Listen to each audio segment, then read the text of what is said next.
جميعا ولا تفرقوا صدق الله المولانا العظيم সবাই একটু দুরূদ শরীফ পড়ে নেই আল্লাহুম্মা সাল্লি আলা মুহাম্মদ ওয়া আলা আলি মুহাম্মদ কামা সাল্লাইতা আলা ইব্রাহিম ওয়া আলা আলি ইব্রাহিম ইন্নাকা হামিদুম মাজিদ। আলহামদুলিল্লাহ, এটা বক্তৃতার মঞ্চ নয়, সম্বর্ধনা সভা, শাপলার শহীদদের দোয়ার আয়োজন। উলামায়ে কেরাম দোয়া করবেন। আমি শুধু 1.5 মিনিটে 3টি কথা বলবো। একটি হলো, বর্তমান সরকার শান্তিতে যদি সময়টা পার করে দেশে শান্তি চান, তাহলে 2টি সংগঠনকে নিষিদ্ধ করে দেন। হিন্দুদের জঙ্গি সংগঠন ইসকনকে নিষিদ্ধ করলে ধর্মে শান্তি চলে আসবে বাংলাদেশে, ঠিক কিনা বলেন? আর রাজনীতিতে আওয়ামী লীগকে নিষিদ্ধ করলেই বাংলাদেশের রাজনীতিতে স্থায়ী শান্তি প্রতিষ্ঠা হয়ে যাবে ইনশাআল্লাহ। এটা সরকার করতে হবে। 2 নম্বর বিষয় হলো, ভারত গোপন তথ্যে আমি গেল 10 দিনে কমপক্ষে 10টা মাহফিল ইন্ডিয়ার বর্ডারে এমন জায়গায় করেছি যেখান থেকে কাঁটাতারের বেড়া দেখা যায়। গোপন সূত্রে আমার খবর পেয়েছি 5 লক্ষের মতো সৈন্য ইন্ডিয়া আমাদের বিভিন্ন বর্ডারের কাছাকাছি তারা মোতায়েন করছেন। এতে আমাদেরকে ভয় দেখাচ্ছেন।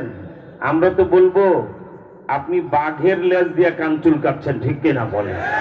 বাংলাদেশের বর্ডারের 1 ইঞ্চি মাটিতে যদি ভারত পা দেয়, সঙ্গে সঙ্গে আমরা গজওয়াতুল হিন্দের ঘোষণা দিয়ে, আল্লামা মামুল হক সাহেবকে আমিরুল মুজাহিদিন ঘোষণা দিয়ে 2 ঘন্টার ভিতরে কলকাতার রাইটার্স বিল্ডিং দখল করে কলেমার পতাকা উড়াবে ইনশাআল্লাহ।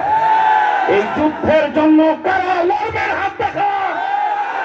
আরেকটা খামোশ খামোশ স্লোগান দিয়ে শোন,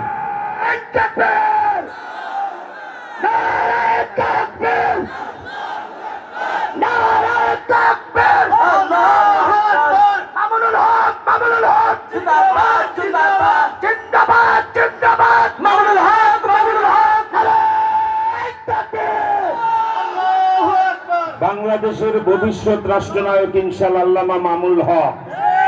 আপনাকে বলবো, একটা রাষ্ট্র হ্যান্ডেলিং করতে যা লাগে তার প্রস্তুতি আপনি নিন, এবং ভারতকে উচিত শিক্ষা দিতে যা লাগে তার প্রস্তুতি আপনি নিন।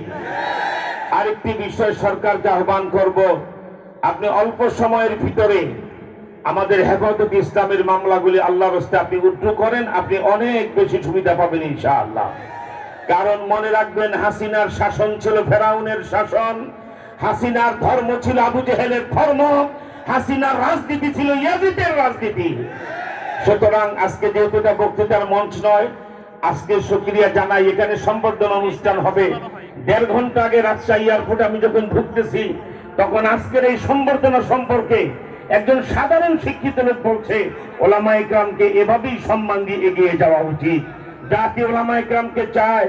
তাই আমরা আগামী দিনে আল্লাহর রাস্তে বলবো, বিএনপি সহ জাতীয় নেতৃবৃন্দ যারা আছেন, আপনারা কথাবার্তা এমন বলুন যেন ভারতের দালালির গন্ধ না পাওয়া যায়।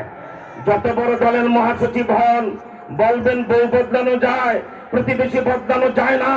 এটা ভারতের দালালি, এটা বেঈমানি, ঠিক কি আপনারা কর? ভারত আমার প্রতিবেশী নয়। আই ক্যান চ্যালেঞ্জ, ভারত আমার এমিনি কান্ট্রি, শত্রু রাষ্ট্র, এটা প্রমাণিত সত্য। খুদা হাফেজ।